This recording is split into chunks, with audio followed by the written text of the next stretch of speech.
podcast. It's about football, but barely. I am your host, Zachary Smith. Joined me is a special guest from a different Beerly product. We have Dort, and then always we have Carrie Dempsey and Trevor Scott. How are we doing tonight, boys? I'm good, man. I'm working on computer problems, so you can't really see my face right now, which is like the reason we have like the viewers we do. So like this episode probably won't do crazy numbers wise, but my voice should be enough for tonight. We'll see. I'm working on it. I'm doing great though. All right. I had a great weekend. That's good. I'm glad you had a good weekend, buddy. How you doing, Carrie? I'm sick. My girlfriend got me. I can't talk. Doing great. Yo, I'm here for the. It sounds like you've been kissing too many girls, to be honest. No. He said my girlfriend broke up with me, and I got sick. Yeah. Okay, we know what that means. Hey, Chlamydia. Mono isn't that bad, bro. Trust me, Mono isn't that bad. All right. I've had it since I was 6. What? How are you doing, Dort? Good as always, man. You know, it's a great time to be the number one pick in Beerly sports. You know, first really time is. player, and I'm just happy to be a part of the team once again. A little crossover. Where are you from, bro? You should plug that real quick. Shout it out. What else do you do over here? You know, man, I'm Beerly hoops, basketball all the way, man. But I'm exactly. Also, you know how it goes, man. I'm on the second best Beerly sports podcast. Exactly. So we can't complain. We can't complain. Life is good. You know what I mean? Yeah, you're a host of the second best podcast. You're on the number one podcast. Whoa, I don't know, buddy. I mean, we'll see. Hey, check out the Beerly Hoops podcast weekly. Follow us on Twitter at Beerly Hoops. What are we drinking tonight? I know Dort's underage, but what are we drinking tonight? LaCroix, baby. Sipping up, you know. Closest thing I got. Oh. Well. I really wish y'all could see this can. Yeah, Carrie he's sick and his brain is just shutting off. This might be the final hours of Carrie talking about the NFC East. Trevor picked me out a good beer tonight. It's a different one. Never tried it before. I got a Moosehead Canadian Lager. Do you like it? It just tastes like Bud Light to me. Oh my god. I hate this guy. What are you having, Trevor? I have a beautiful beer. I really am upset that you guys can't see it on the camera. I'm actually gonna try and get that technical issue resolved one more time, and still not working. So yeah, you're not gonna be able to see it. But it's a banana bread beer. It has a peeled banana, but where the banana part would be, it's beer from Eagle Brewery. I'm gonna do a first sip right here. Let you guys know. Carrie picked this one out for me. Okay. Oh, it smells like banana. Best smell in the game. Excellent. Get it at WOB. Not a sponsor, by the way. What about you, Zach? Ask me if I had a good day. You have a good day? You have a good day? No. Oh, barely breaking news, guys. Zach is married. No, I'm not married. Oh. Zach is engaged. Everyone round of applause for Zach. I am engaged. Cheers to Zach tonight. And I'm drinking whiskey on a Tuesday night, so. Cheers to Zach. Cups up tonight for Zach. Cans up for Zach. Bottles up for Zach. Exactly. Whiskey on a Tuesday night. That's what a woman will do to you. Yeah, dude's been engaged for a week. He's sipping whiskey on a Tuesday night, dude. Pray for Zach. Although, to be fair, it is the stout edition whiskey from Jameson. So it was finished in craft beer barrels. So that, it works. There you go. Zach, can we make a deal? Yeah. If I win our fantasy football league, can you name your first child Dort? I don't think my fiance will go for that. Well, she could be in the league too. So, no, just if you come in last, you have to do it. If I come in last? Yeah, it's your punishment. No, I can't do that. That's a lot. Guaranteed playoffs. That's a lot. I thought you guaranteed playoffs. Yeah. I do guarantee playoffs because I get there every year, but that's sus. You don't have that much faith in yourself, I guess. You don't think you're that good? I know I'm that good. It's just a lot. I feel like I'd get in trouble if I made that bet. I feel like I'd get in a lot of trouble if I made bet, so I'm just not gonna do Man, it. number one Billy podcast. You got to make the number one bets. You know. All right. Yeah, Dort. speaking of fantasy, there is a reason we brought Dort over, the little crossover, the Hoops to NFL crossover. Because Trevor's been today. fantasizing about him. Right. Whoa. I can't wait to have this guy on every week. Like I said, second best podcast because there's no Dort. It might be first this week because we got Dort. But look, he just published an article on our website ranking his top 12 fantasy players for this upcoming NFL season. A complete first round mock. Was it 1 point PPR, half point PPR? I think it was half.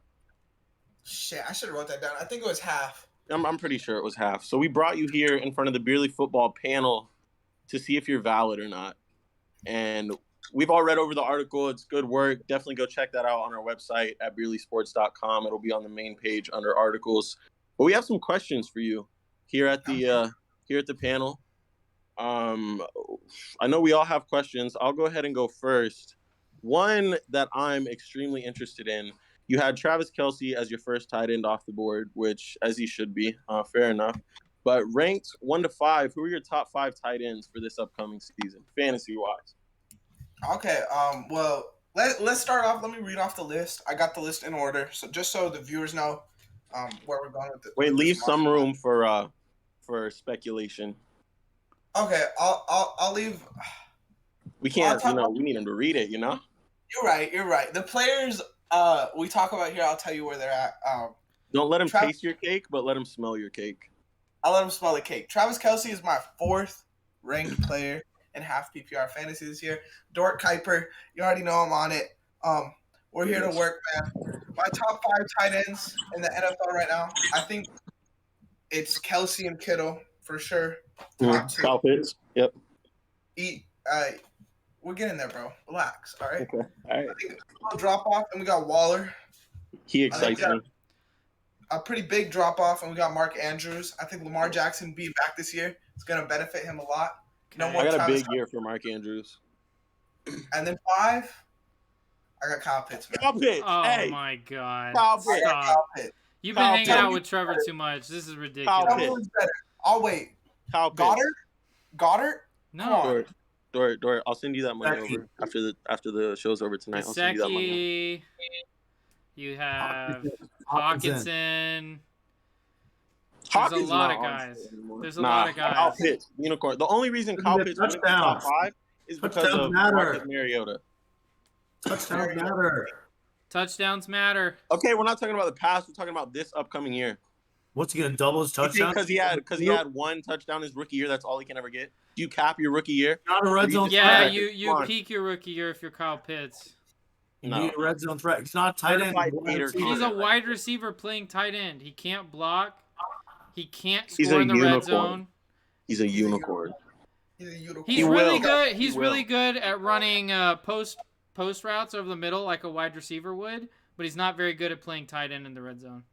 Oh goodness, he just set all these rookie records, all these rookie receiving records, these tight end records. All right, we got the top 5. Carrie, you got a question for him next on the panel? I would say he's valid after that first question. No. I appreciate it. Not valid? I don't know about that. Not with that. Other than Pitts, anyone else take off? No. They're just haters. They're haters on Pitts. I like everybody else. That's hating. If Not a hater. Not a hater. I'm a lover, not a hater. Listen. How many guys do you think can end up this year as fantasy wide receiver 1? Okay, I think that's an interesting question as well. On my list, I have Cooper Kupp there. I got Stephon Diggs there. I got Jamar Chase. All top 12 picks this year because I think like we saw last year, I feel like the running back position was really overrated in fantasy. Oh wow. Fine.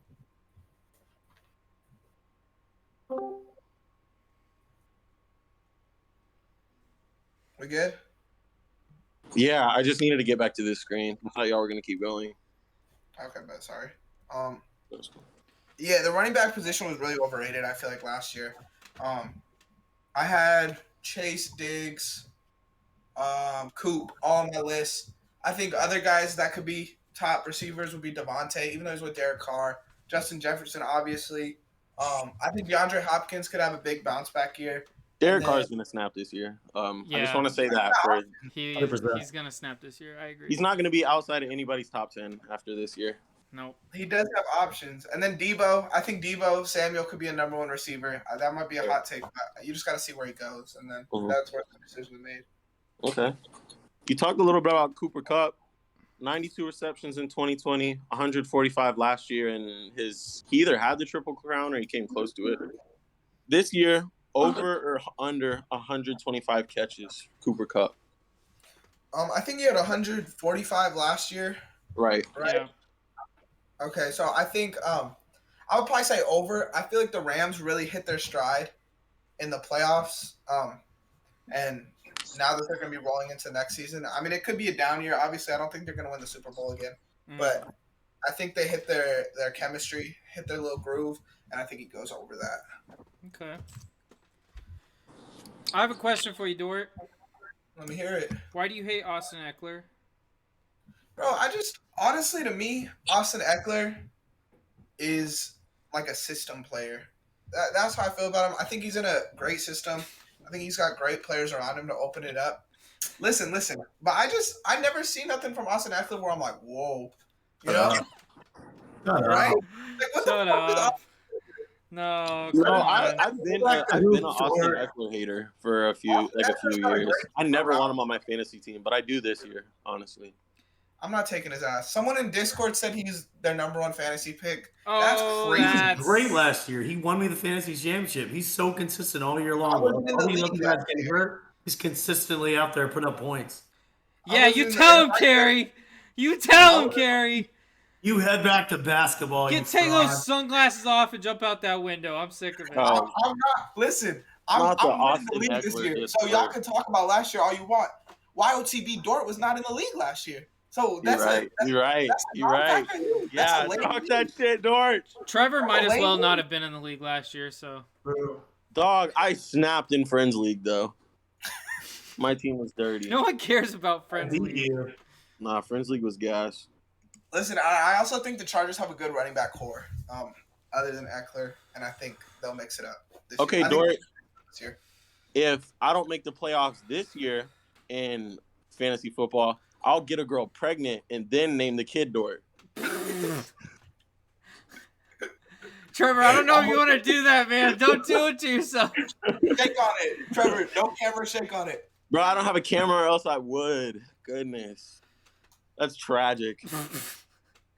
Is that how y'all shake over at Beerly Hoops? Yeah. That We explains shake a lot. at Beerly Hoops. There's That a lot of explains shakes a over at lot. Beerly Hoops. Yeah. That explains a lot. Mm-hmm. What else? I'm coming, man. I'm with the smoke. I know you are. Anybody have any more questions for him? The board? Bored? I have one. Okay, go ahead. All right, so I see you have Derrick Henry at 3 on your list, which he's probably going 1 or 2, but 3 is possible. Do you think the loss of wide receiver AJ Brown will be a big enough difference to affect Derrick Henry's dominance? Listen, on the mock draft that you guys definitely should check out, I got a ceiling and a floor for every player. Mm-hmm. Derrick Henry is the only top 3 player whose floor is number 3. It's just if I were picking, I'd pick the 2 guys above him. Losing AJ Brown, I think, is big, but I think we get a Julio Jones bounce back year. I think they'll re-sign him, and bam, we got a number 1 receiver again. Okay. So one last thing. Do you think Christian McCaffrey's going to be healthy, or like what was the reason putting him that high? I like Christian McCaffrey when he plays. I think he's what Eckler thinks he is. I think Eckler was what Christian McCaffrey was supposed to be last year. It's just the injury. Like when McCaffrey plays, we all know what happens with McCaffrey. He gets hurt. I don't think. No. When he's on the field, Christian McCaffrey is probably the best running back in the league. Come on, For now. I don't like exactly it. right numbers. The numbers don't lie. Jonathan We Taylor. only saw 1 year from Jonathan Taylor, though. We need to see at least 2. We've only seen 1 good year from Christian McCaffrey. Nah, we need And then he's been injured 3 years in a row. And a bunch of games sprinkled in, you know? and that's enough. That's more than 1 year. You know, Jonathan Taylor's great. Jonathan Taylor is amazing. That's blasphemy. And you could look at the pick order and see what's going on with that. But I just think Christian McCaffrey, if he could stay healthy, will be the number 1 running back in the league. And that's a big if, but I mean, he's due for a healthy season, right? This is Big Beerly. Yeah. Yeah, people were saying that last year too, though. But now that means he's due for it even more. Okay. Mm-hmm. He's double due. When he plays, he's unstoppable on a shitty offense. They do need to figure that quarterback situation out. They should get Baker. Kerry, you said the Baker was going to get traded today. What happened? It's gonna happen eventually. Yeah. It's gonna happen mid-show. Yeah, so if your week didn't suck now it should suck even more because you were wrong. Again, all of this information can be found on our website at beerlysports.com. Dort wrote a great article. It's up, and it's a mock of the first round 12-pick fantasy football draft. Dort, we appreciate you coming on, bro. Talk to him about Beerly Hoops one more time, just in case they didn't hear earlier. Listen, man, you already know.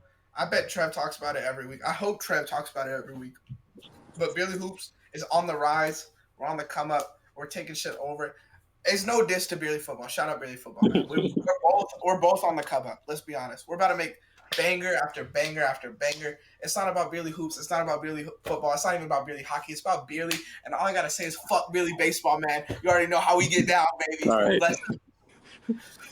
All right, before you head out, how many wins for the Jags this year? Come on. Jags give them 3 wins this year. No Okay. way, no chance. Can you say it's the year of the beer like you always do? Say it with your chest, bro. It's the year of the beer. Give me my trademark, man. All right. Love, bro. Thanks for coming on. Beerly Hoops Gotcha. School, and see you soon for Beerly Hoops. See you, Dort. See you Thanks for tomorrow. coming on. Yeah, no problem. Excellent. Now, before our first guest comes on, let's talk a little bit about the NFC East. We got the Cowboys. We got the new Commanders, Philadelphia Eagles, New York Giants. What are you guys thinking as far as that division finishing 1 through 4? When is Tyrod Taylor gonna get the start for New York? Whenever you think he is. So I'm thinking by week 4, Danny Jones is done. Okay. So I'm gonna go What can Tyrod Taylor do in 12 weeks? Excuse me. 12 wins. 15 weeks. 13. 13 wins, baby. 13 games. So I'm gonna go Cowboys.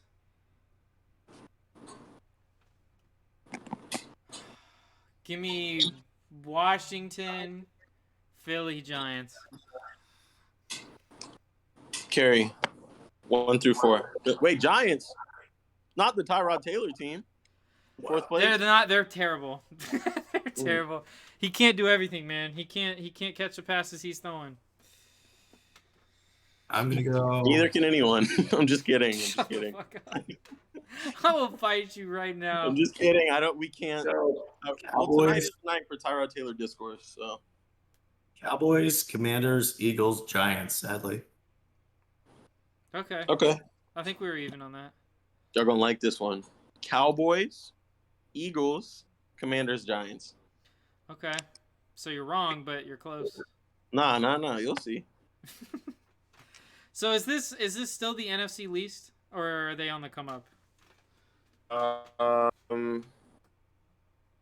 still the Yeah, it's still the NFC least for Yeah, now. But I I'm agree. looking forward to this Giants season. Why you picked them last? I mean Eagles season. Sorry.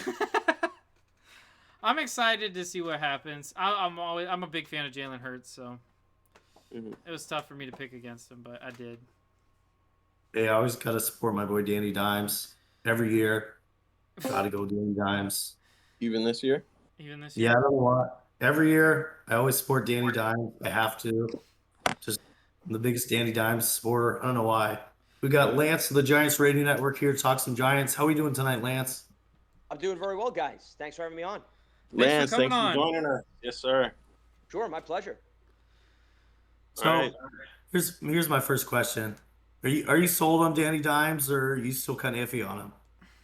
Well, I think the jury is still out with respect to his durability. I think that's the biggest question mark because he's missed at least 2 starts in each of his first 3 seasons. He has yet to get through an entire campaign where the Giants could say, hey, we're going to get 15 games out of you and we know exactly what you're going to bring to the table. So that is still looming. And I think I have my own questions about whether or not he can actually get through a season. As far as his skill set, if we're going to look at it through that lens, I think he still has upside. He's got a good arm. He certainly has weapons around him. I don't think he's lacking there. It's just more of a matter, can he remain healthy? That to me is the one element that's holding him back. And then part of that, guys, is the fact that he's put himself in a position where I think he's gotten hurt. Meaning when you're running Yeah. and you're extending a play, and clearly he's a mobile guy, you have to learn maybe it's smart to slide. Yeah, Don't he's go gotta for get out. 5 yards, take Yeah. the 3, Yeah. or run out of play as opposed to trying to take a sack. That's the other thing that I think is in sync with the whole durability question. How does the fan base feel about that question being sold on Danny Dimes? Have you noticed more people believe in him, want to see what he's got, or more fans kind of going one way or the other, want him out? I think it's split down the middle because I pretty much have heard from the group that wants to immediately move on. There were fans that were calling for the Giants to draft a quarterback with one of their top 10 picks this year. And then I think there's other fans that understand, A, he's worked with a variety of different offensive coordinators very early in his career, which to me can hurt the development of a signal caller. Just look at other examples, Mark Sanchez, Alex Smith. There's a handful of guys where it's a revolving door. And I think they also feel he hasn't had all of his weapons fully healthy. See, last season was sort of a catch-22. He got hurt, missed the final 6 games. And then on top of that, think about all the personnel around him that got banged up, whether it was Saquon Barkley and Sterling Shepard, Kadarius Toney, Kenny Galladay. You really never had everybody on the field all at once to say, okay, hey, this is exactly what he could do, and he has all of his weapons at his disposal. So to answer your question, once again, I think it's 50-50. I think you have a lot of fans that are ready to move on. They're impatient, and it's understandable based on how the team has performed as of late. And then there's other fans that are saying, hey, he was a high first-round pick. He hasn't had continuity and stability around him. He's still on the end of his rookie contract. Let's see whether or not he could pull it all together this year. Do you think if he struggles early on, they go to Tyrod Taylor? It's possible, but I don't think that the leash is very short, for the lack of a better phrase, on Daniel Jones.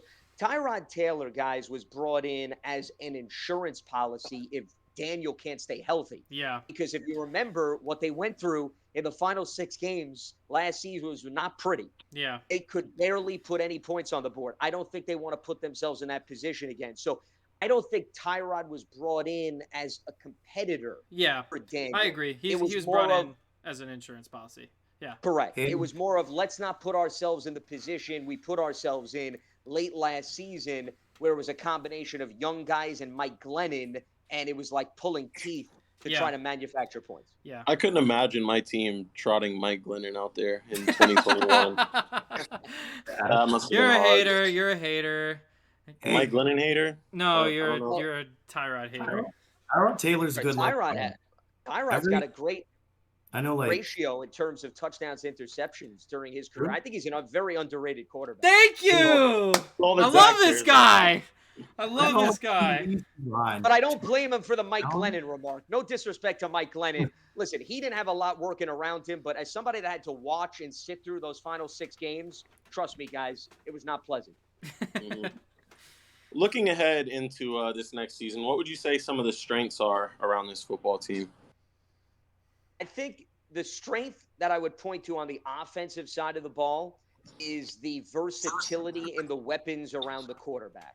That, I think, deserves a lot of attention. And what I mean by that is you have Kadarius Toney and Wan'Dale Robinson, who they just drafted in the 2nd round this year. Both of those guys you can use as running backs out of the backfield. Toney can throw. They're also great out in open space. Saquon Barkley is another guy that is a versatile weapon. All of this is contingent on whether or not these players can stay healthy. But that, to me, is a strength. I think you have a variety of guys that you can move around. And the reason why I'm pointing to the personnel more so than if you were to ask me, is it the running game or the passing attack, is because, once again, there's a lot we don't know about the personnel being on the field at the same time because they weren't healthy. And it's a new scheme.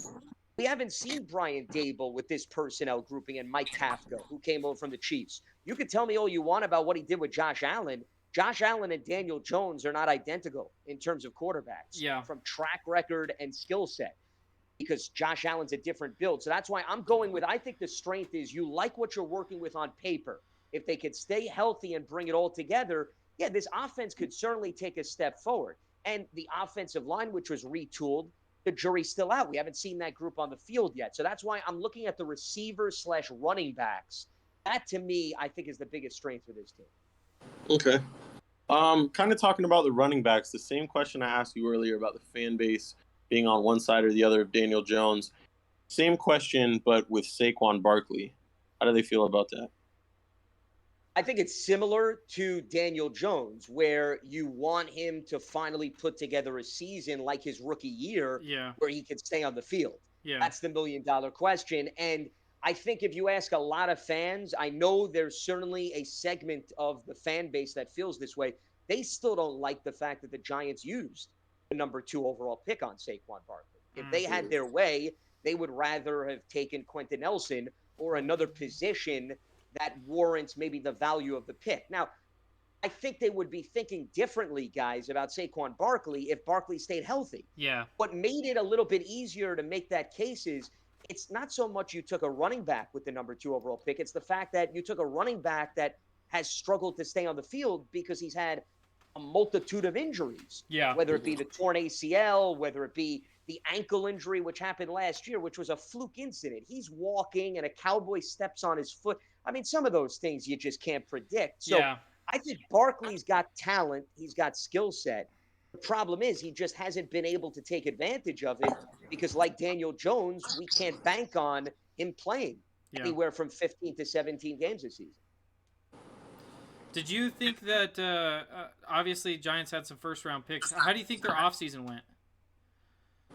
I think their offseason wasn't flashy, which is not necessarily a bad thing. If you look at what they did free agency-wise, nobody's throwing a parade. They certainly didn't win the paper-mache Lombardi trophy, which a colleague of mine on Sirius XM refers to, so I'm going to steal that line. But I think they made some solid moves that filled need. For example, you guys brought up Tyrod Taylor earlier. They needed to upgrade the backup quarterback position. I thought that was a really good move. An experienced guy, a durable guy, somebody who hey, if he's got to fill in for 3 to 4 games, I think you like your chances that you can still run your offense. And he's mobile like Daniel Jones. So it's not like you're going from a mobile guy to a statue. So that's number one. They needed to address the offensive line. The offensive line has been a troubling area. So they mixed and matched between veterans as well as Evan Neal, who they drafted in the first round. But let's not overlook, Mark Lewinsky is a solid offensive lineman who spent the last few years with the Colts. I think that's going to be a solid right guard. John Feliciano is a tough guy, but he's transitioning to center. He's mainly been a guard. He's been practicing center.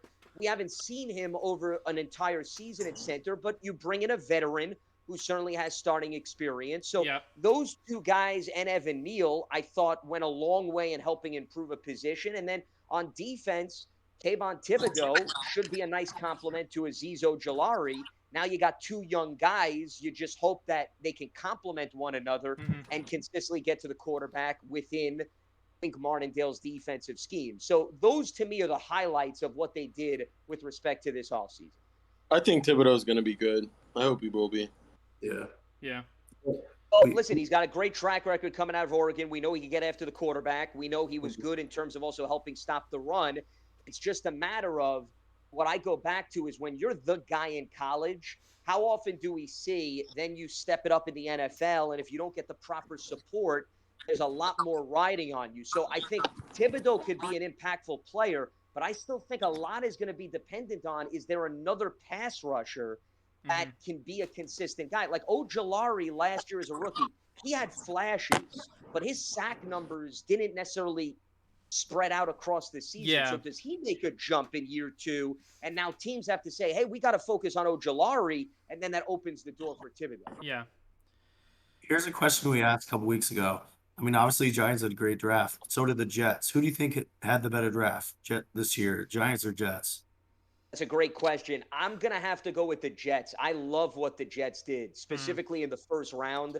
I love what they did to go back into the first round to get the Florida State pass rusher, who I think the Giants certainly should have entertained. Not that I think they made a bad decision with Thibodeau and Neal, but I thought that what the Jets did in capitalizing the value of their first round, and then Brees Hall, who they grabbed, who could be a very valuable component to the backfield. Yeah. They addressed a number of positions, and I think that they were aggressive in saying, hey, we've got somebody that fell in the first round. Let's all of a sudden make the move. And they didn't give up a whole lot to get back into the first round. Yeah. So I think in terms of bang for your buck on paper right now, I have to give the Jets the edge. They had 3 first-round picks, and I think they addressed 3 major areas of need.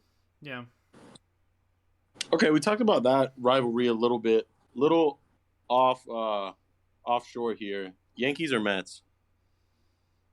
In terms of who I think has the better outlook or who I root for personally? Now, who do you root for? Who are you a fan of? Yankees. Yankees? Okay. It's a good year to be a Yankees fan. So It is. But once again, to be a cautious optimist, remember, they've had seasons where they've had really good regular seasons, and then it doesn't necessarily translate to the postseason. So I think we also need to keep that in perspective. Cautious optimism. Yes. That's the best way to put it. Well, back to the Giants. Sat at 4-13 last year. Do you think they'll have a better or a worse record this upcoming year? I think they'll have a better record. They've been hanging in that 3 to 6 win territory over the last few seasons. Do I think this team is a juggernaut? Do I think they're going to win the division and make a big playoff run that's going to surprise people? No. I certainly wouldn't put them in that category. Could they get to the 7-8 win territory? Yeah, I don't think that's a stretch. I like Dable and Kafka. I think the offense should be much better than it was last season. I know the bar was low, but the hope that even if Tyrod Taylor has to play a little bit, let's say Daniel Jones doesn't get through a season, that they'll be much more respectable in terms of their offensive production. So that, I think, will go a long way. If Saquon can stay healthy, the offensive line improves. You have a more consistent run game. Daniel has time to survey the field. So all of the pieces, that should translate to a few more wins. Because, guys, if you go back to the last 6 games last season, even if Daniel played, I'm not saying they were going to run the table and win all those games, but you figure they were probably good for another 2 wins or so under those circumstances. So maybe they get to 6 wins instead of 4-13. So once again, I'm operating under that mindset. And if they get above and beyond that 7 to 8 win territory, that's going to be as a result of multiple players going to have career years that I think the majority of us are not anticipating. So I'm trying to keep things realistic. I think 7 to 8 wins is certainly a realistic target. Okay. Yeah, I could see that, especially with a little better injury luck this year than last. Of course. Yeah. All right, Zach. It's about that time. Do what you do. All right. So you're a fan of the Giants. They struggled last year. I'm a fan of a team that struggled a little bit more than them last year, and that is the Jacksonville Jaguars. Understandable. So, how many wins do you think the Jacksonville Jaguars get this season? I actually think Jacksonville is an extremely underrated team. And the reason why, I love the Doug Peterson hiring. I think what Doug did with the Eagles, guys, if you look, he didn't have overwhelming talent some years. I know they won the Super Bowl, but remember, there were years where he was losing wide receivers and converting tight ends and running backs, and he was finding ways to win games. So I think Jacksonville will surprise people. That division is also not a juggernaut. Yeah. Indy, I thought, would have run away with things last year. They fell apart late. Tennessee, I don't think is going away, but, they did lose A.J. Brown, and their defense made strides last season. That doesn't mean that it's going to continue. I do love what Bud Dupree did for that pass rush last season. So I think Jacksonville could be in that similar Giants territory. It could be maybe a 7 to 8 win team. I like it. This coming season. I don't think that's crazy. Trevor Lawrence adapting to life in the NFL. He's got that behind him. Once again, I think Doug Peterson is a play caller, and his track record with young quarterbacks is going to help Trevor. The offensive line is in relatively decent shape. They brought in Brandon Sheriff. Yep. They kept Cam Robinson, and their defense, remember, held Buffalo. They won that game 9-6 last year. That Jaguars defense actually surprised some people at times. So Yeah. 7 to 8 wins, I don't think is crazy at all. Yeah, and I think that a lot of people are overlooking the fact that the upgrade at the head coach position is so massive for Jacksonville. Bingo. Going from Urban Meyer to Doug Peterson is like the biggest upgrade you can make in terms of one coach to another. 100%. Yeah, well, he's got NFL experience, unlike Urban Meyer. But the other thing, as I mentioned, is I like what Peterson did in terms of his creativity and usage of personnel. And sometimes, guys, as you're aware of, that makes up for a lesser roster. Yeah. If you can fine-tune the scheme. I think Doug Peterson has an excellent track record in that department. Trevor? I have two very quick last questions for you. My first one, this is a very passionate division, very no love or hate lost in this division. Which team do you hate most, or what's your biggest rival in this division? The NFC East we're referring to. Yeah. Right. Well, my favorite stat, let me preface my comments by saying, I don't know if you guys are aware, nobody's won back-to-back division titles in the NFC East since the Eagles won 4 in a row from 2001 to 2004. That's how wacky this division has been. Dallas has been certainly consistent, and they've won more than the rest of the crew in Philadelphia. But as far as the Washington team, I know they're the Commanders now, but we often forget, and the Giants, it's really been, roll the dice. Let's see what you get out of those teams. I wouldn't say I hate anybody in the division. You guys have to understand, I cover the league for Sirius XM, and through my work, I don't really have room to have any hatred towards the team. I love the league. I cover the league. I look at it as a whole. Clearly, I focus on the Giants through my work for the team, but I wouldn't describe myself as having hatred towards anyone else. If you ask me, I look at it more through the lens of what the fan base would say. If you were to ask me what the fans would think, how they would rank it, I think they would put probably Philadelphia, I think, may be number one in terms of hatred just because of the geographical location, the Philly fans, the track record of that group. Dallas would be a very close second because of the history of the two franchises. And then I think Washington probably is in the basement. And I think a lot has to do with they haven't had a great deal of recent success. And most of the rivalry with Washington goes back to the 80s. And I think a lot of newer Giants fans weren't around then. So they don't really have much to relate to. So Philly, Dallas, Washington is the way that I'd rank it. That'd probably be the way I'd break it down if I was a Giants fan, too. All right, Trevor? My very last question for you is, can you say it's the year of the beer for us here at Beer League Football, Beer League Sports? It's the year of the beer. I have no doubt. I love that. You got anything you want to promote or plug before you head out tonight? Well, the only thing I would add is if people want to follow my work and interact with me, I'm at Lance Medow, one word on Twitter, and the last name is Medow, and they could hear me on Sirius XM. I work through the Giants as well as some other platforms, so I welcome any new visitors from that standpoint. Awesome. We appreciate you coming on tonight. Hey, enjoyed the conversation, guys, and thanks so much for having me on. All right, thanks for stopping by, Lance. You got it. Take care. Hold on. Boom! There I am. Yes. I'm down, but I'm not out. Yes. Right. I have stepped on the scene. So our next guest is from the Full Press Commanders podcast. We have George. The very new Commanders. George, we appreciate you coming on tonight. Can you hear us okay? Yeah, can you hear me fine? Can you guys hear me? Yeah. Yep, we can. Coming through clear. All right, man. Good stuff. How you doing tonight? I'm good, man. How you guys doing? Doing great. Good. Who's the jersey in the background? Gary Clark. Okay. All right. If you guys know who he is, but he's one of my favorite players. Yeah. Gary knows who he is. That's for sure. All right, so Zach is our biggest Carson Wentz fanboy of all time. Here's our question. Were you happy when Carson Wentz became a Commander? So I'm happy now. Basically, what ended up happening was the whole Carson Wentz addition was polarizing for Washington, right? I don't know if you guys have been following that closely, but we went in really big for Russell Wilson. I think we offered multiple first-round picks for Russell Wilson on a Monday. On a Tuesday, basically, the Denver Broncos were like, we're not going to trade Russell Wilson whatsoever.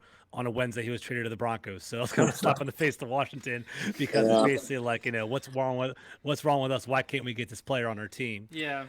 Then within like 24 hours, what ended up happening was Washington basically tried to save face and got Carson Wentz, and they offered 2 third-round picks to get him. And honestly, like, it was kind of a initial negative reaction from the fan base, but then as we kind of dive deeper into it, I That's like started to paying kind of $6 process for a it bag more. of peanut M&Ms. It's an overpay, in my opinion. I honestly don't think it was, to be honest, because I think 3 pick, third rounds. well, it was 2 third-round picks, right? And what ended up happening is we basically traded back. So let me tell you why it wasn't that big of an overpay. Traded 2 third-round picks. One of them, the second, like for next year, 2023, that does move up to a second-round pick if he basically plays over 75% of the snaps, which hurts a lot. Yeah. The good thing about it is, it hurts, dude. So we traded back from 11 to 16, and doing that garnered us a 3rd and a 4th-round pick. So we recouped some of that compensation there. And then we also let Brendan Sheriff walk, who basically is a guard who I think was kind of overpaid, honestly. So we got a 3rd-round comp for him. So altogether, we could kind of recoup the picks. It wasn't the end of the world. But I agree with you, bro. Basically, the $28 million that we're paying outright, like the Colts didn't take any discount on the deal, and that basically ended up being, that was an overpay. We'll see how it goes. Good, yeah. Zach is also a huge Taylor Heineke fan, so he should be tuning into a lot of Commanders games this year. Are you happy with the name? The name is all right. I'm not super happy with the name. I think they had to play it safe. They basically, it had to be politically correct. It had to be something that will last 20, 30 years. So we'll kind of see how that goes. Red Wolves is very popular in the fan base. Who really wanted that, or Washington Wolves altogether. There's a lot of trademark issues that kind of got in the way with that, so they couldn't go that direction.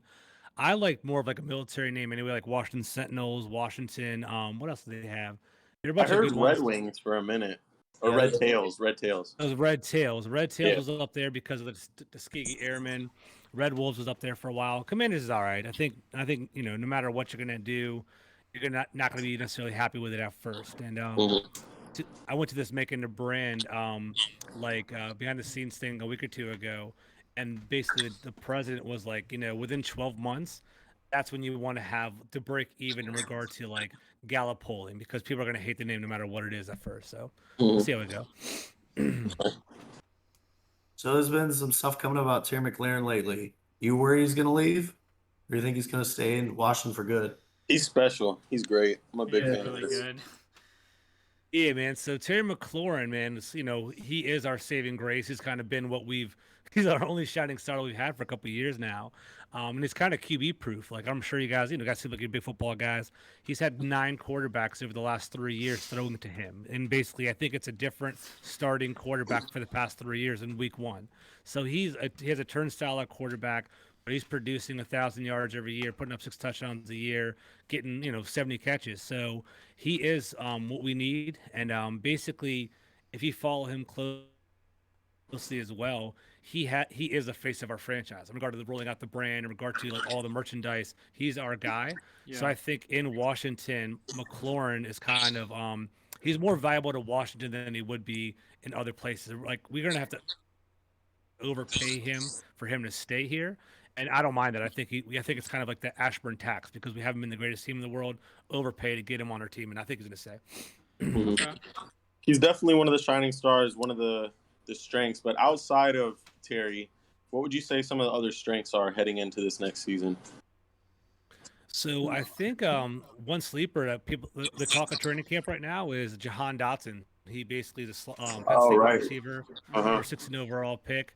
He's eating right now, so it's kind of a blessing in disguise that Terry McLaurin is gone, because basically Terry McLaurin, he's holding out for training for mini camp right now. He wants to get a big contract, so therefore he's gone, and basically Jahan Dotson's taking all the snaps with the wide receiver 1, and he's taking the slots at is at the X position and at the slot position right now. So he's looking pretty good right now. So Jahan Dotson definitely, and we'll see how he actually plays out, because with our offense we have him Curtis Samuel, Terry McLaurin, Antonio Gibson. We're starting to become pretty well rounded. I'm not going to say he's going to blow up, but he's a good deep round pick, like dart throw in fantasy, maybe like 40, 50 catches, like maybe 700 yards. I think I can see Dotson doing that. Mhm. We also drafted Brunson, who's like our running back from in the third round. He's an Alabama running back. If you guys follow SEC and college Yeah. football, 1,300 yards, 14 touchdowns in Alabama, and he's solid, man. I think he's going to be a good balance, like thunder and lightning with Antonio Gibson. He's more of like a scat back, more of a receiver type, and Yeah. Brian Robinson's going to be like third down, short yardage guy. So, Yeah, kind of like that. even the backups at Alabama can be NFL talent. Like even the third Yeah. strings, like it doesn't matter. Even if you haven't heard of him, if he's from Alabama, he's up there. He's got talent. Yeah. Yeah. Well, we talked about the strengths a little bit. What would you say some of the weaknesses are? And do you think the defense took a step back last year? Oh, for sure, man. So definitely. So to answer the question fully, I think our offense is going to kind of move up the tiers a little bit, right? It's a couple, 2 years ago we had Taylor Heineke. He kind of limited our offense. Our offense got up to 21st in the league last year, which was like from 28. We were really down on that list. I do think Wentz is going to be more competent and he's going to be more of a distributor and probably he has more arm talent than Heineke. So I can see the offense going up to 15.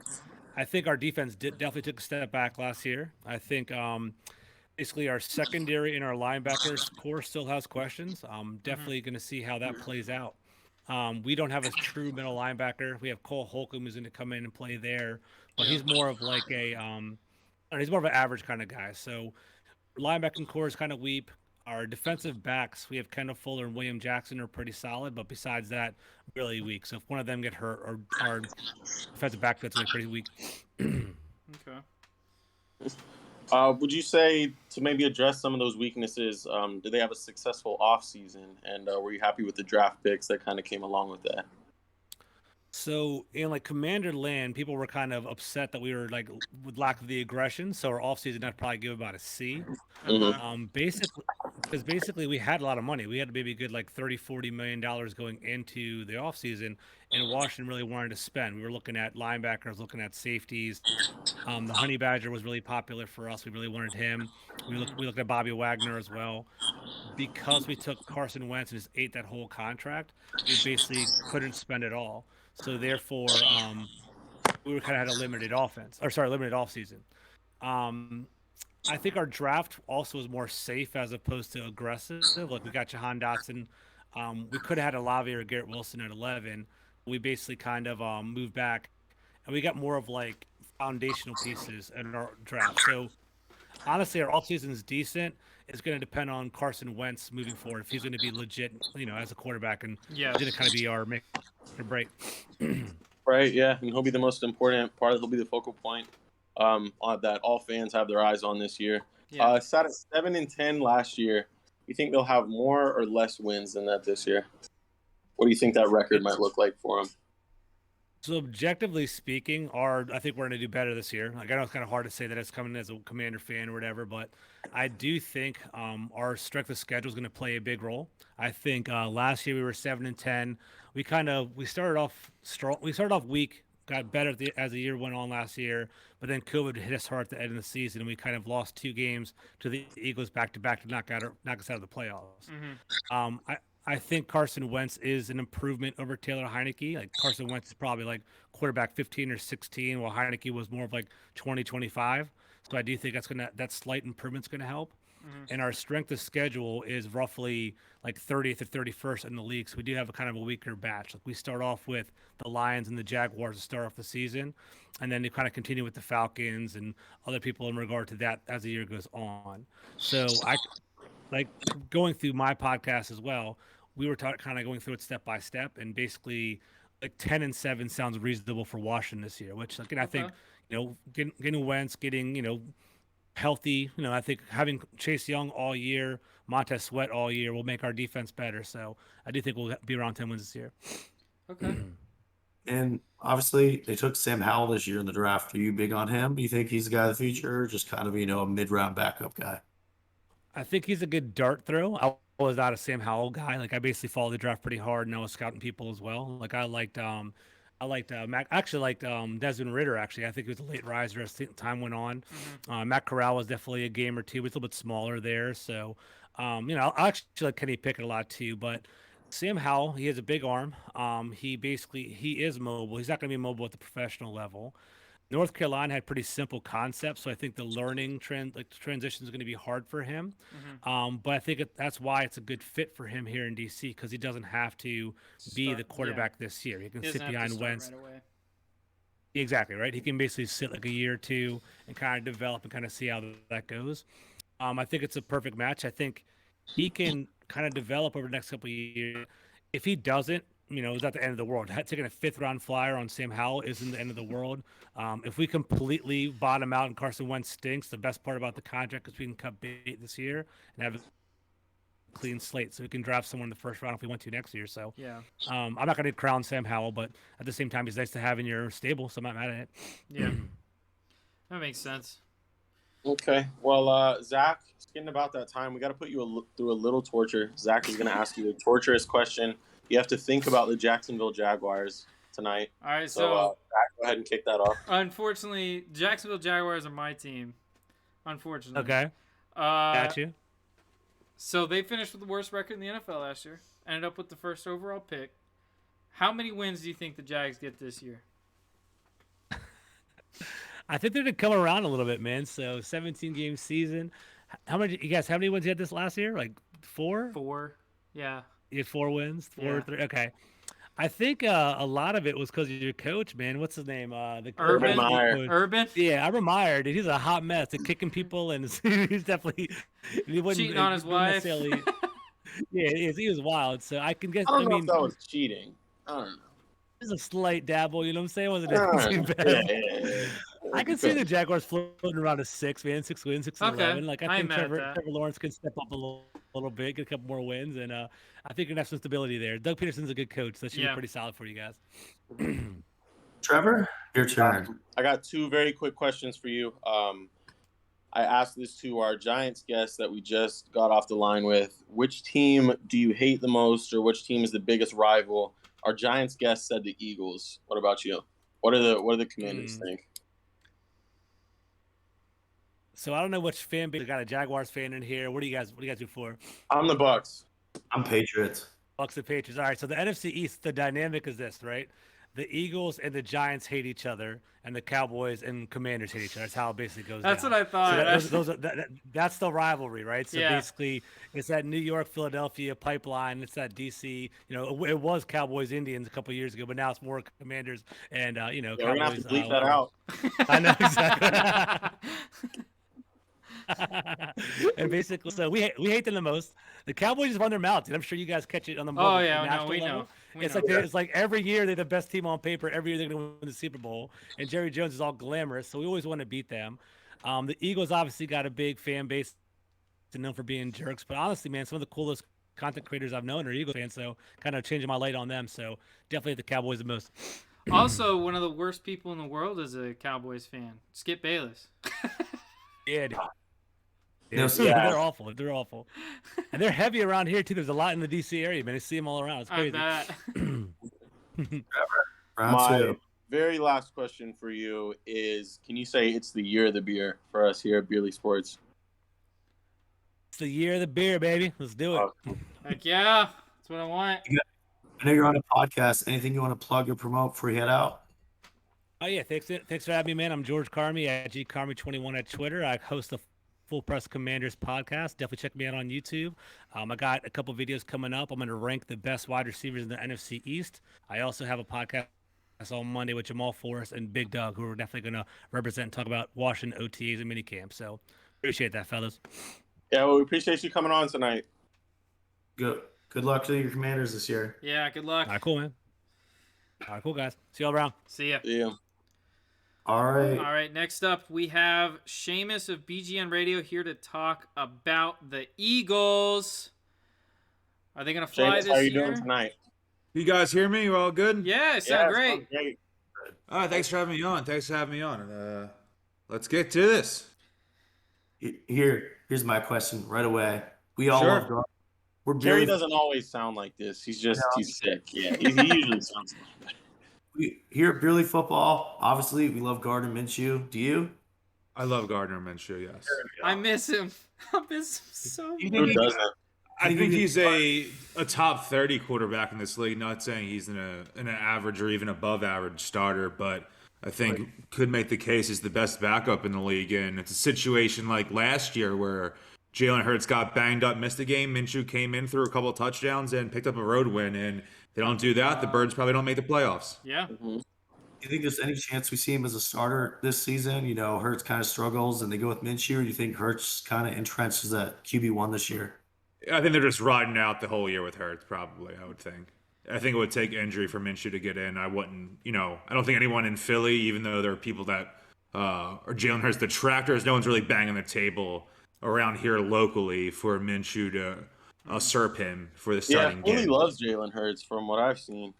Yeah, he's divisive, and I guess maybe from the outside it seems Philly fans are very fickle when it comes to quarterbacking, and that's been the case for my whole life since the Don McNabb era. Really, Yeah. people calling for Jeff Garcia to become the starting quarterback over him and all that kind of stuff. Jeff And then Garcia. Kevin Cobb and Michael Vick and Nick Foles, was he good enough? And then he leaves, and just a never-ending drama. It's makes my job great, and definitely more so when I was a fan than a media member. Made my brain want to explode. Who's your number one Eagles QB all time? That's what I was Nick going to Foles. ask. Nick Foles.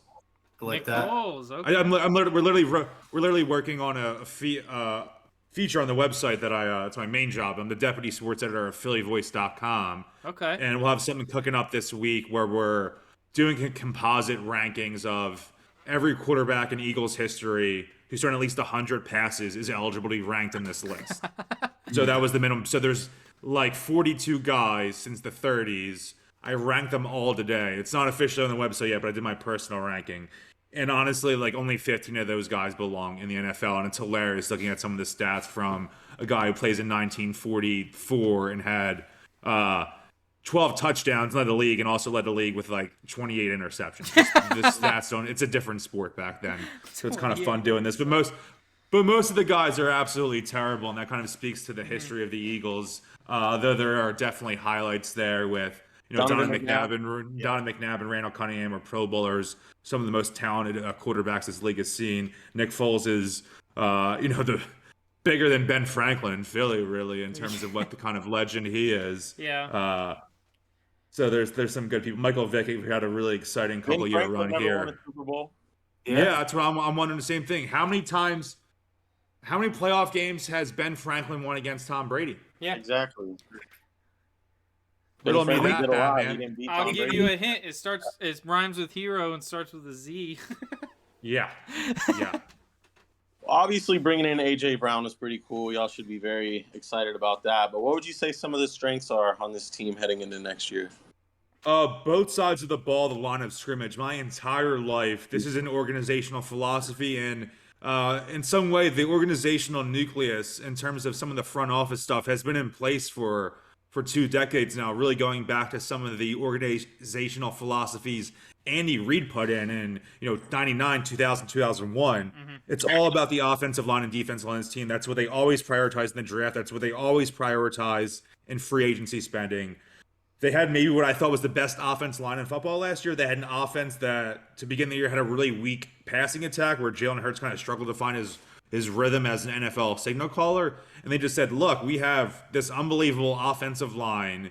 We have, other than Lamar, maybe the best running quarterback in the league. Why don't we just run the ball a million times like we're the 1955 Lions or Browns or something and just pound teams and crush them? And that's what they did with that offensive line, and it was unbelievable to watch. It's, I think on myself as a progressive football fan, the easiest way to, sustain success in the league is through passing offense year to year, but it was fun as hell to watch them just bully some fucking teams out there. They have Jason Kelsey's going to be in the Hall of Fame. I think he's the best center in the league, made an all-pro team, his 4th or 5th all-pro selection last year, even as he's in his early 30s. Lane Johnson is a former all-pro. They had 2 young guys on the left side of the line. Jordy Mailata, who didn't even start playing in football, American football, until he was drafted in 2018. First year as a starter last year, has Pro Bowl potential. They had second-round pick Landon Dickerson out of Bama, a guy who battled injuries in his career, but he started 14 games last season and was unbelievable at left guard. Another guy, I think, having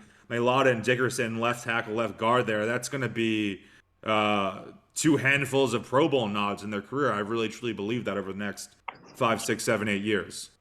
That was a great pick for Philip Dickerson. Yeah. Oh my God, yeah. People get so weird about drafting offensive linemen here, and it's like, oh, they drafted another lineman. I'm like, the team's been like pretty good my entire life because that's all they do is draft linemen, and some of the pieces move around otherwise. But like, I give them the benefit of the doubt when it comes to the offensive and defensive line. Yeah. And now they have Fletcher Cox, who's a little bit older. He's not the same guy who was an All-Pro, but then they go and select Jordan Davis, who's an unbelievable, absolute beast. Was I thought the best defensive player on the best defensive team I've really seen in my, like I said, a couple of decades watching college football. You still have really talent on the outside. They brought in kind of more of an off-ball linebacker, but Hassan Reddick in there to rush the passers. Had 20-plus sacks over the last 2 years combined. Javon Hargrave had a 7 or 8 sack season last year. Brandon Graham, who's a previous Super Bowl hero, tore his Achilles last season, but even though he's in his early 30s, made his first Pro Bowl team in 2020. I think he's going to be rearing back. Talked to him at training, or I should say OTAs, not training camp, a week or two ago. Seen him in high spirits and was out there practicing and ready to go. So offense and defensive line, they're going to go as far as they can take them. And in the past, that's taken them some great playoff heights during my time following the team. Okay. Gotcha. Well, we talked about the strengths a little bit. What would you say some of the weaknesses are heading into this next year?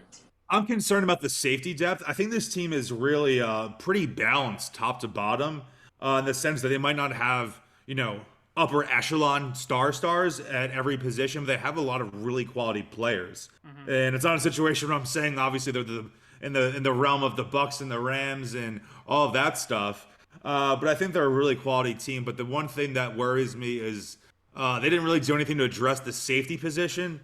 And it's funny, people always freak out about safeties and feel like because Brian Dawkins in the early 2000s was this all-pro player. He's in the Hall of Fame now. Everyone grew up watching him, is so obsessed about the safety position that every time the safety messes up, it's like, oh, he's not Brian Dawkins out there, which I kind of get and is funny. But they lost Rodney McLeod this offseason, who was a key defensive leader over the last few years, as a lot of those Super Bowl veterans came and left the city. Definitely a leadership person back there. He left and signed with the Colts this season, and they didn't really draft anyone to replace them. They didn't make any big free agent signings. People in Philly were screaming for the team to sign the Honey Badger, but then I think it's a better move they go out and do that A.J. Brown trading contract. But they're really thin at safety. They're high on their guys internally. They really like Marcus Epps, who's been mostly a very good special teams player in his career, but more so a third or fourth safety, I think, at the pro level. Kind of getting thrusted into a starting role. They're going to have these guys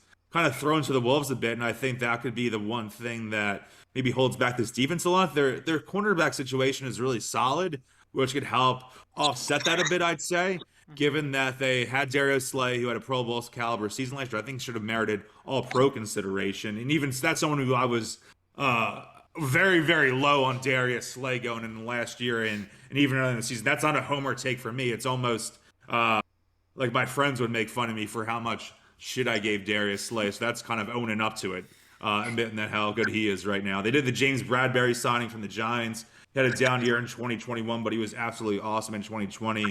And they just gave a new contract to their slot cornerback, nickel corner, Vontae Maddox, drafted out of 2018, defensive back there. I think he looks really good in the slot. And that trio, they're probably a top 10 cornerback unit based off the top 3 guys, not top 5, not top 3. But I hope that can hide some of the messes that the safety position is going to present this year. Right. Well, did we talk about the draft yet? These draft picks? A little bit, but not really. I said we talked about Jordan Davis. It's a very Eagles thing for them to always kind of win the offseason, or they win these trades, and at times that's blown up in their faces over the last 10 years. Again, I say like the front office structure has been in place for a long, long time in terms of the big decision makers up there. But good process is good process. I love Jordan Davis. I wanted them to move up for Jordan Davis. That's exactly what they did. They landed a guy that the whole city was screaming for them to take in the second round, and Georgia linebacker Nakobe Dean in the third round. I don't know what the injury situation is going to hold for him. At OTAs, I didn't see him on the field in terms of 7-on-7 action. So I don't really know what his role is going to be going in a training camp and whether he's going to have a chance to establish himself come those joint practices and preseason games in August. But the hype surrounding that pick and the Jordan Davis pick, and because of how friggin' awesome that Georgia defense was last year, is through the roof, really. And you can't talk about the Eagles draft without talking about the fact that they traded one of the 2 first-round picks they owned to the Tennessee Titans to grab A.J. Brown.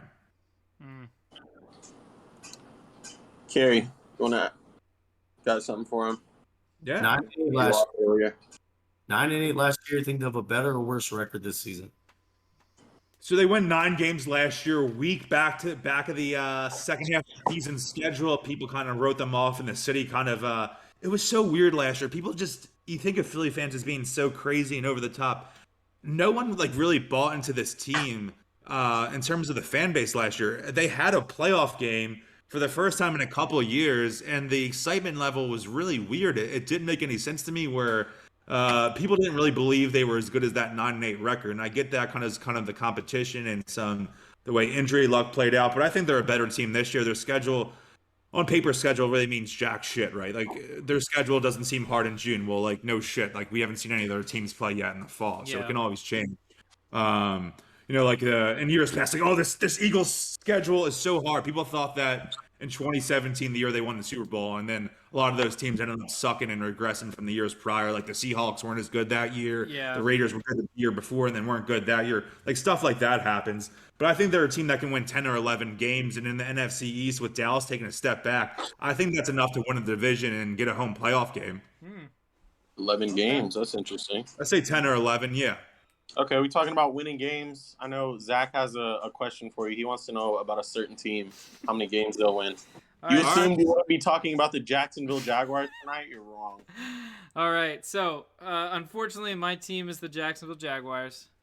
I would legit, if we're on video, slit my wrist right now for Doug Peterson. So that's good with me. I could do it for you if I got. You could do it for me. Yeah, let's do it. All right.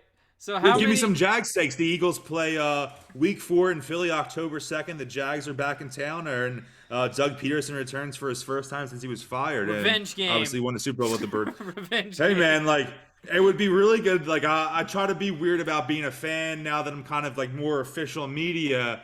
But it'd make for some good stories if Doug came back in and spanked the Eagles, I think, for sure. Send the city into frenzy and hopefully get some clicks out of that. Yeah.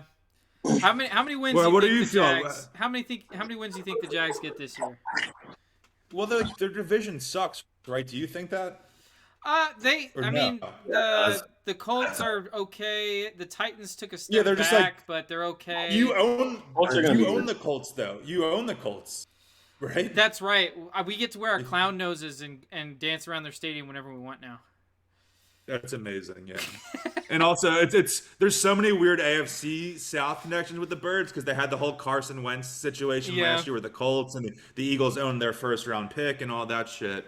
I have to look at their schedule. On any prediction type thing, I have to do this off-season or in the fall, whether it's I'm just predicting the Jaguars to win a division in every interview I do. So this is the first official one I'm doing.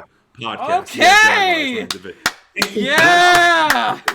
Worst to first in that division. Not quite worst to first. Bengals making the Super Bowl, but I really like Trevor Lawrence going in that draft.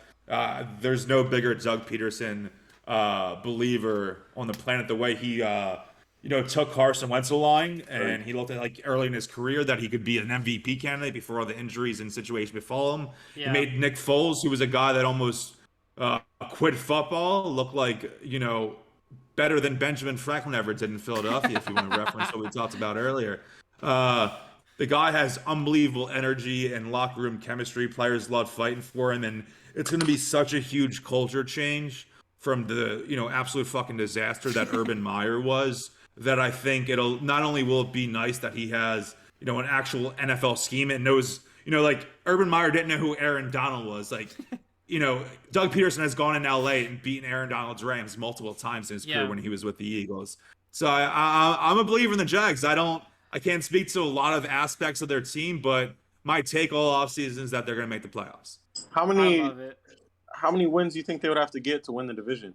I think that division's bad, and I think Tennessee's Like 9, up for 10? some regression. Yeah, I think that is that a 9-8 division win. That feels right. But they feel a little, and they're like the NFC East of the AFC, and they're like the 1 week division. Yeah. And I really randomly, like them this year, so I can't say I that. like Matt Ryan, but I don't know. Darius Leonard's sick, but I don't know. I like Trevor, man. I like Trevor. This is my favorite guest we've ever had on. I like Trevor too. We got to come back for Eagles Jaguars week. Oh man, we got to. We got to have you back. Trevor? Gary? Yeah, I have a couple quick questions for you. Our Giants fan we had on earlier said biggest rival, biggest team they hate the most is the Philadelphia Eagles. I'm gonna ask the same question to the Eagles. Who's the biggest rival? What team do you hate the most? It's very clear in the city. It's like Cowboys are in a tier to himself, and then it's like Giants and Washington. And I know that's more specific to, like, I have buddies from college that were Giants fans. They always hate the Eagles more, and I think it's one of those things where, during my lifetime, the 21st century, the Eagles have had a lot of success over the Giants in head-to-head matchups. I know Eli won 2 Super Bowls. The Eagles only have 1 Super Bowl and all of that, but it's kind of the inverse because the older generation in Philadelphia, they grew up watching the Cowboys always win and beat the crap out of the Eagles. Yeah. So it's more ingrained in the city to hate the Cowboys. And plus, everyone hates the Cowboys. They're America's team, but at the same time, they're America's most hated team at the same time, right? Yeah. So everyone hates the Cowboys more. And then I guess it would be the Giants number 2 for sure.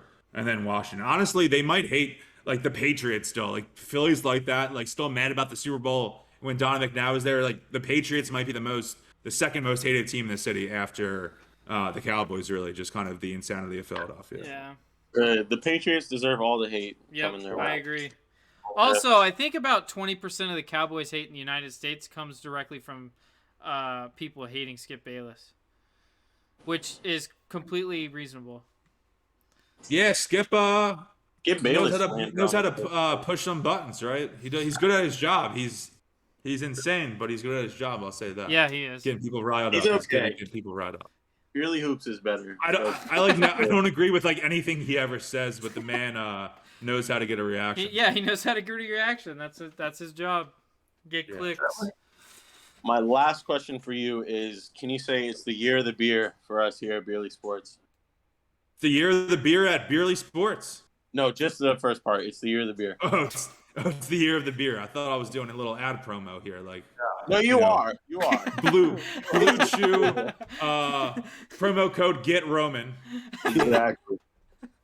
Have you got anything you want to promote or publicize? Yeah, you could check if you're like Philly Sports. I do a lot of Eagles Sixers coverage at phillyvoice.com. I'm the deputy sports editor there, and then I do Eagles podcast for Bleeding Green Nation Radio, which is the premier Eagles podcast network out there.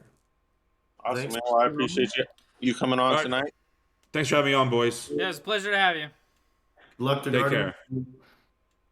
Minshew, baby. You got pleasure out of that, Zach? It's time for the most. By the way, now that my camera's on, I could show you guys the beer. Banana bread, isn't it cute? It's delicious. Carrie, the beer dogs you can make with this thing. It would be so good. We got to talk about that at the end of the show. But right now, we're going to talk to Matt of the Star Gang podcast, talking Cowboys. How you doing tonight? Everybody loves How are you guys? America's team. We're happy to have you on. Appreciate it. Excited to be here. So going with the theme in the show, obviously I had to grab a beer. So, but IPA. I don't know if you guys can see that on camera or not. I can't see your camera. What kind of IPA you got? It's a local Atlanta brewery called Sweetwater. So it's just okay. Yeah, I've had Sweetwater. Yeah, I'm out in Gainesville. So. Oh, got it. Nice. I like it. Go, There he Cal. is. There he Nice to is. see me. Cowboys polo. Ooh, Nice. I like it. Okay, different IPAs. Yeah, let's get into it. Do it. I have a You like question. being a Cowboys fan? I have a question before we start. So how does it feel to have Skip Bayless represent your fan base on ESPN? I mean, I don't think he represents us. I guess technically he does, but Cowboys Nation, we don't claim him. He has a whole backstory from when he actually did cover the Cowboys back in the 90s.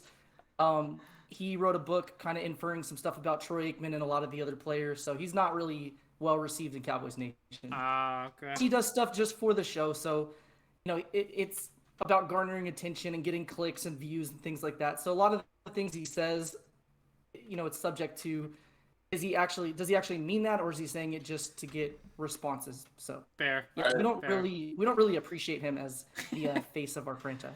I think his daughter's really hot though. Or I might be thinking of someone else, but I do think his daughter's really hot. I'll have to look that up. I have not seen it. I hope she's 18. I'm just kidding. I'm just kidding. Wow. Okay, let's get right into it. The football side of it. Heading into next year, Dallas Cowboys, what do you think some of the strengths are heading into this next season? So, obviously, some of the strengths we have on our team is our running game. Ezekiel Elliott had a torn PCL last year. He's rehabbed well. He's been able to participate. Today was our first day of veteran minicamp, but he was there and he's able to cut. He looks good so far. Tony Pollard had a big season last year, in regards to being a number 2 running back, and he has the versatility to be that guy that can catch the ball out of the backfield and do a lot of things. So far, the early talk is that we're working him out at slot receiver, trying to go, I don't want to say the reverse Debo route, but trying to get him his pass catching ability featured a little bit more in our offense. So our running game, having 2 running backs like that is obviously a big boon to us. And then on the defensive side, our pass rush and our safeties are probably the strength of our defense, being able to generate takeaways and get after the pass rusher or get after the quarterback with guys like Micah Parsons, DeMarcus Lawrence opposite of him. We drafted Sam Williams, which I know we'll talk about drafting a little bit. So we'll see what he adds, and then added a veteran with Dante Fowler. So he has familiarity with Dan Quinn, but his career's been up and down. So it's kind of a question on what he's going to give us. But pass rush, run game are the 2 biggest strengths we have. How happy were you with the Micah Parsons coming to Dallas? Could you be any happier? Yeah, well, it's kind of funny because I'd be lying if I said it wasn't a surprise pick, because last year the whole talk for Cowboys Nation was they're going to go cornerback. So the debate was, is it Pat Surtain or is it J.C. Horn? And if it's not those 2, Rashawn Slater. Those were the 3 names that were tossed around from every media outlet, every fan, every content creator, basically anybody you could drum up. Those were the 3 big names. And then right before the draft started coming up, there was talk on well, what happens if Micah Parsons falls to them? Do they take him? And it just didn't really register that was a reality. So the fact that he was as phenomenal as he was as a rookie was incredible. But I was surprised when they took him, just because I didn't expect him to be there, and I thought we were going to go with cornerback until both of them got snagged before our pick. And then I just assumed it was Rashawn Slater. Well, we talked a little bit about the strengths. What do you think some of the weaknesses are this upcoming year? And what did you think about the loss of Amari Cooper? Yeah, good question. So this is a weird one for Cowboys fans to digest, but the offensive line is a weakness of our team right now. It's something we relied on heavily for, since 2014-ish, roughly, but Tyron Smith gets hurt every year. He hasn't been able to finish the season since 2015, I believe was the last time he finished a full season. On the opposite side, we have Terrence Steele, who was an undrafted free agent in 2020. Had a really rough rookie season trying to play both right and left tackle, but last year took a big step forward. But again, he's a young player. And then outside of that, we have no depth at all on the offensive tackle spot. It's 2 rookies that we have and a guy that we drafted in the 4th round last year who didn't play a single snap. So we don't really know what we have at swing tackle, and that's a big concern when you have a guy like Tyron that you don't know if he can stay healthy. Yeah. Center position, again, we have a young center. Last year was his first year as a full-time starter. He played 4 games in 2020. Had a rough start to the season, but going against guys like Vita Vea and Sue Week 1 are going to do that to guys. As the season progressed, he seemed to kind of settle in, but we don't really know what his ceiling is. And then outside of that, it's 7th round pick from the year before and undrafted free agents. So we don't really have any depth on the offensive line at any spot. So that's a big concern. And then wide receivers going into the season, again, something that Cowboys fans felt good about the last 3 years. But losing Amari Cooper and having Michael Gallup most likely going to start on the PUP list, we're not going to have him. So we have James Washington, played for the Steelers. decent stats, but he's never been a high-level NFL starter. And then we have Jalen Tolbert we drafted in the 3rd round. So wide receiver and offensive line are probably the 2 biggest areas of concern right now. Okay.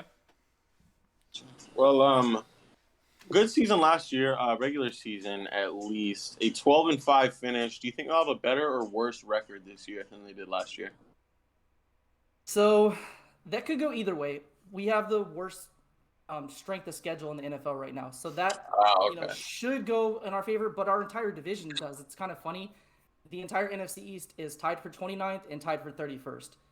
So we don't have a super strong It really schedule. took it easy on y'all this Yeah. year. I know, Yeah, right? these guys suck. We don't have a super strong schedule coming up, but I do think that the Philadelphia Eagles and Washington Commanders did enough in the offseason to kind of close that gap. And it's hard to repeat year to year. In fact, our division hasn't had a back-to-back division champ since 2004.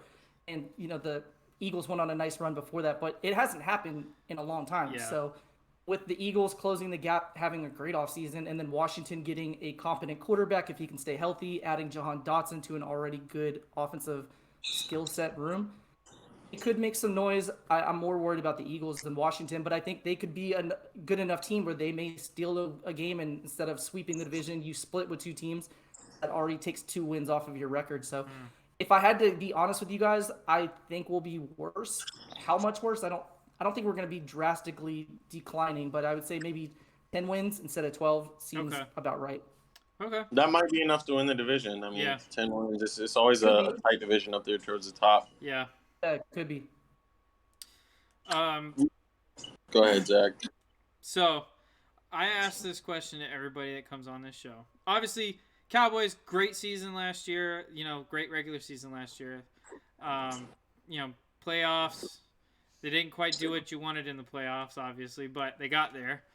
My team didn't quite make the playoffs. I'm a fan of the Jacksonville Jaguars, so we ended up with the 1st overall pick.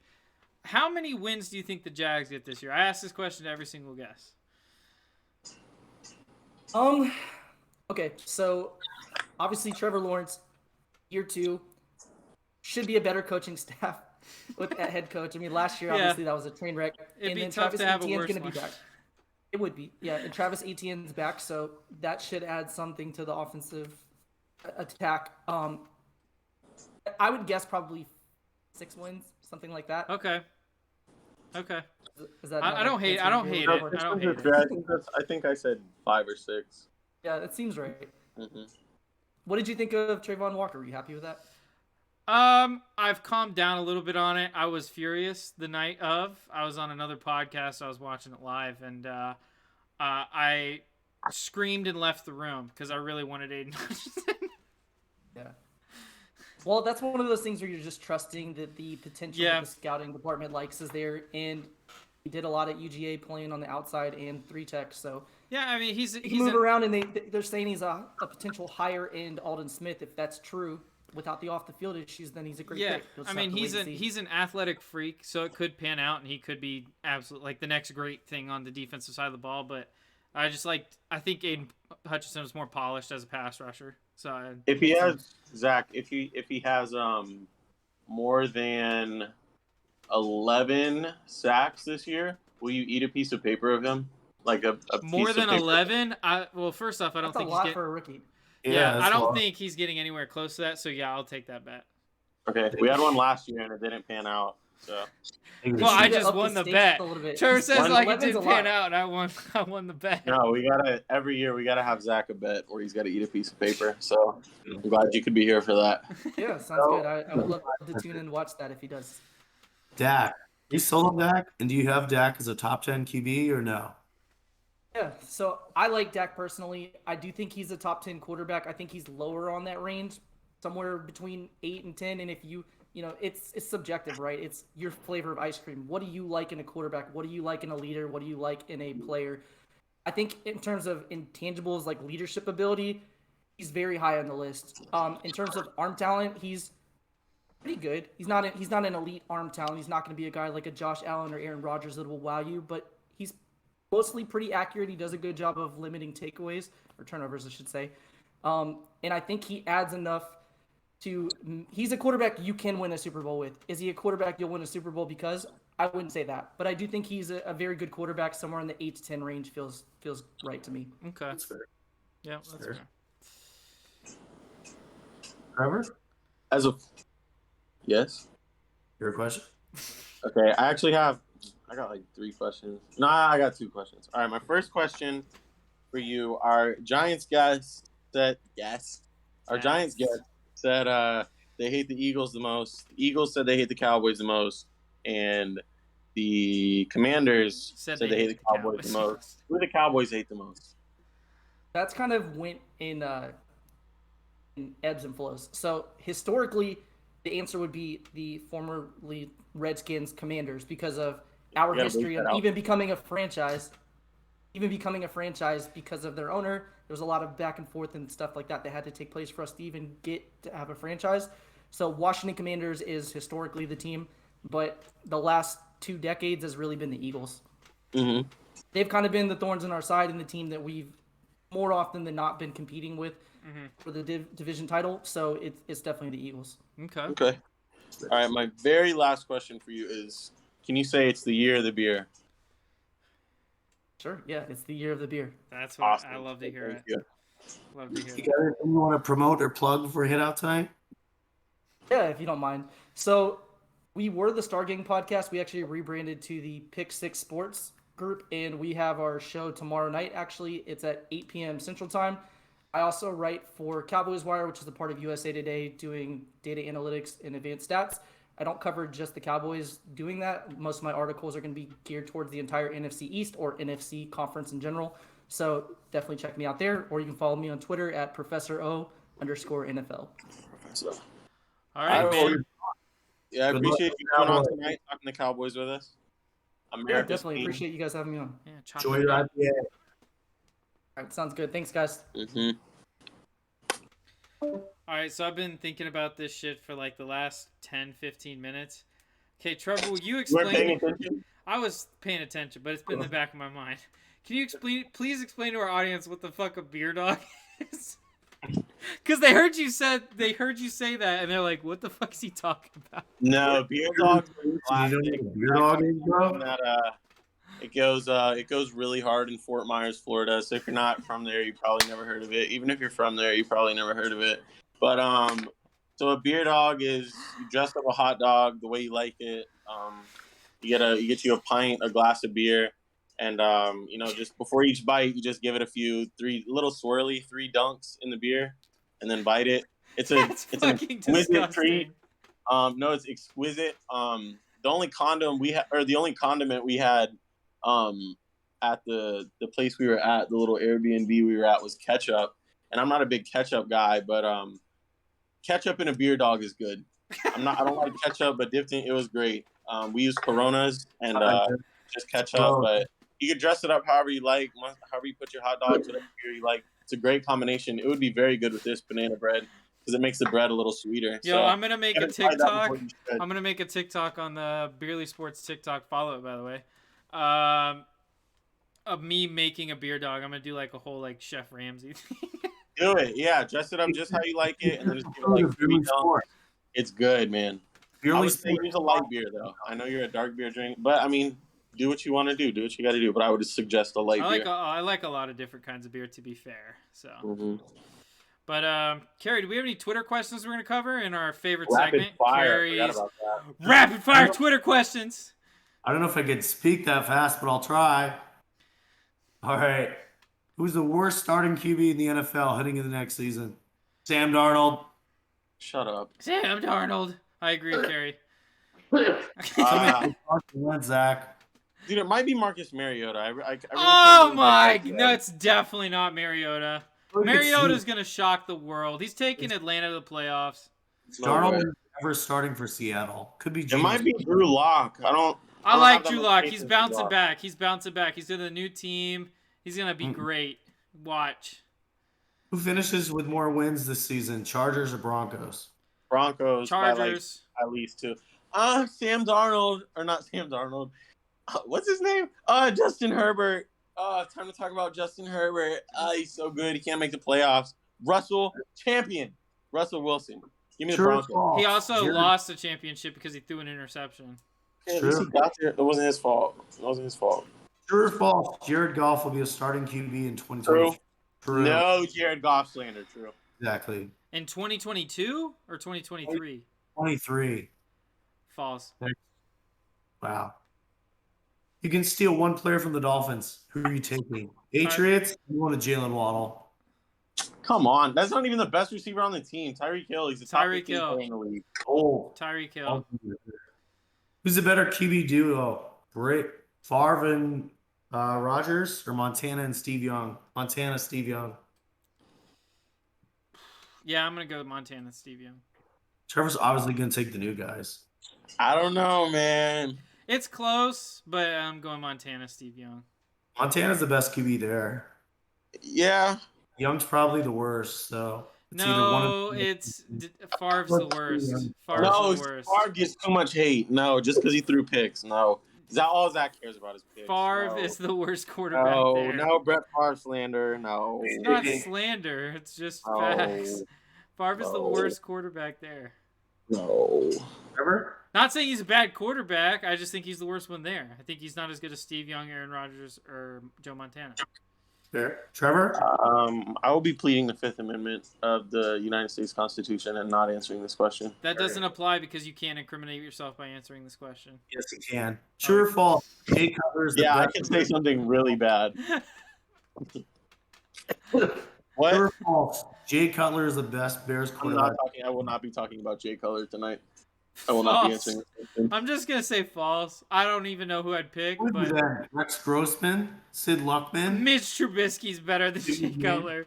Mitch Trubisky brought a Matt Nagy offense to the playoffs. What has Jay Cutler Exactly. ever done? Exactly. Prime. Andre Johnson, Steve Smith, Reggie Wayne, or Ocho Cinco? Do they all have the same quarterback? Sure, man. Probably Give- Andre Johnson. Yeah. But shout out to Andre. Ocho Cinco. I love Ocho Cinco. Andre Johnson. He's a Ocho beast. Cinco is like my favorite player ever. My favorite Would you NFL rather have player. Lamar Jackson or the current Yep. QB? favorite team? Yep. Yep. I'm taking Lamar over Tom Brady. Yep. Zach? Oh, Beerly Cat 2.0. Larry, bro. Definitely, I'd rather have Trevor Lawrence over Lamar Jackson. Yeah, I bet. Who'll be the best wide receiver in the NFL at the end of next season? Justin Jefferson. By what standard? By your standards, Zach. Don't think that much, man. Devontae Adams is still going to be the best wide receiver in the NFL. Trevor? Give me Devontae. Cooper Kupp has a chance. Jamar Chase has a chance. Who'd have had the And best? I mean, not Cooper Kupp. Justin Jefferson has a chance. Jamar Chase has a chance. Cooper Kupp won't, but I'm gonna say Devontae as well. Who would have had the best career if they stayed healthy? David Johnson, Todd Gurley, or McCaffrey? CMC, bro. CMC. Zach didn't take CMC. Gurley. Oh, you didn't take Gurley? No, CMC could have been insane if he could not be on a stretcher. Fair. Which wide receiver trio are you taking? Julio Jones, Roddy White, Calvin Ridley, or Andre Johnson, DeAndre Hopkins, Will Fuller? Well, Will Fuller's the worst receiver there, but Yeah. Andre, Who's better than Ridley? hey, are Yeah. they all in their prime? I'm Yeah. guessing, yeah. So I'm taking Andre Johnson, DeAndre Hopkins, and Will That deal was Fuller. nasty. That's- That's a good question. Prime Julio's the best receiver there. No, I'm taking the bottom. yeah. You got should have to. put the first picture of Hop though. Hop's better than Andre. Rank these QBs: John Elway, Joe Montana, Dan Marino, Peyton Manning. Oh, Wait, what are they? Peyton Manning. Who cares? Manning, Elway, Montana, Marino. I'm gonna go Montana 1. Agreed. Peyton Manning 2. Agreed. Dan Marino Yeah. 3. John Elway 4. Yep. Agreed. Yeah. Go on. We all Yeah, we agree. agreed! Like- Guys, we agreed on something.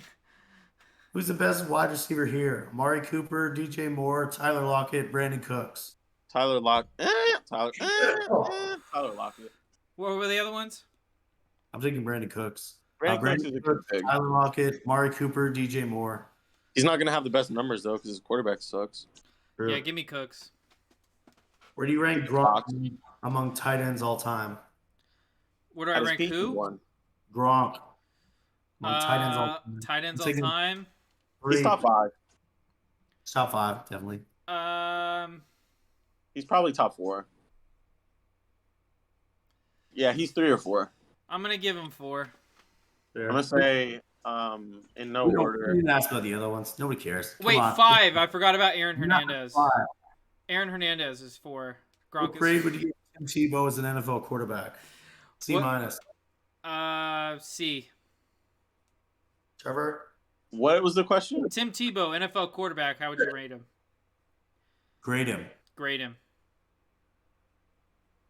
A+. What wide receiver trio are you taking? Jerry Rice, Terrell Owens, Debo Samuel, Randy Moss, Chris Carter, Justin Jefferson. The bottom. Vikings. Well, yeah, the bottom. Well, Bottom. Moss? well. Bottom. This is a good one. This is a banger. It's a good one. I'm still All going right, bottom. last one before my voice is officially gone. Who would you rather build around, Davis Mills or Zach Wilson? I'm taking Davis Mills. Davis Mills. I don't trust Zach. I wouldn't trust Zach Wilson as far as I could throw him. Granted, I could probably throw him pretty far because that dude weighs 147 pounds, soaking wet with quarters in his pockets. I bet But you'd like that. I'm taking Davis Mills. Zach Wilson has a stupid first name, so I'm taking Davis Mills. True? You know who else has a stupid first name? No. Trevor Booker. All right. Trevor Booker slander tonight? That's a first. You're never gonna hear Trevor Booker slander on this podcast again. Yeah, hopefully But not. you might if you check us out over at the Beerly Hoops podcast. Follow us on Twitter at Beerly Hoops Weekly Podcast, by the way. All right. Is there anything else you guys want to plug? Trevor just plugged Beerly Hoops, but what else? Are you plugging? Website, Twitter, all the Twitters, YouTube, TikTok for sure, Beerly Sports. Zach made a bet tonight. He might eat a piece of paper. So go back in the Might eat a episode and piece of find that out. Yeah. Yeah. But That's all I got. This beer was excellent. There was something I wanted to plug. Man, maybe it'll come to me. Gary? Follow us on Twitter at Beerly Football for all these football questions before they come out on the episode. There's content there all the time. Follow us on our main page at Beerly Sports for all Beerly content. Follow us on Twitter at Beerly Hockey for hockey contents. You Podcast. sound horrible. I know, man. Stanley Cup. Check out Beerly Hockey. I sound like Phil Razor. Listen to the actual Phil Razor. Oh, shout out to Phil Razor. Phil Razor's got a great radio voice. If you guys haven't checked out Beerly Hockey, you need to. Also, if you guys haven't, Beerly Baseball too. Baseball content. And Yeah. check out our website, Beerly Sports. Just posted an article about baseball award rankings through June. Check it out. you can also There it check out the website for a new article on the U.S. Open. I did a deep dive into the statistics, helping you pick U.S. Open odds, everything like that. Especially if you're betting, you definitely want to check out the spreadsheet I made. And also with golf, we have a new podcast called The Cut Line at the 19th. It's me and my brother Zane Smith talking golf, drinking beer, having a grand old time. And I believe that's all we have for today. So if you guys would check out all that stuff. Shout out to Dort. Shout out to Dort for coming by on the show. Beerly Hoops representing strong this week on the #1 podcast in the Beerly family, Beerly Football. And we will see you guys next episode. Allegedly.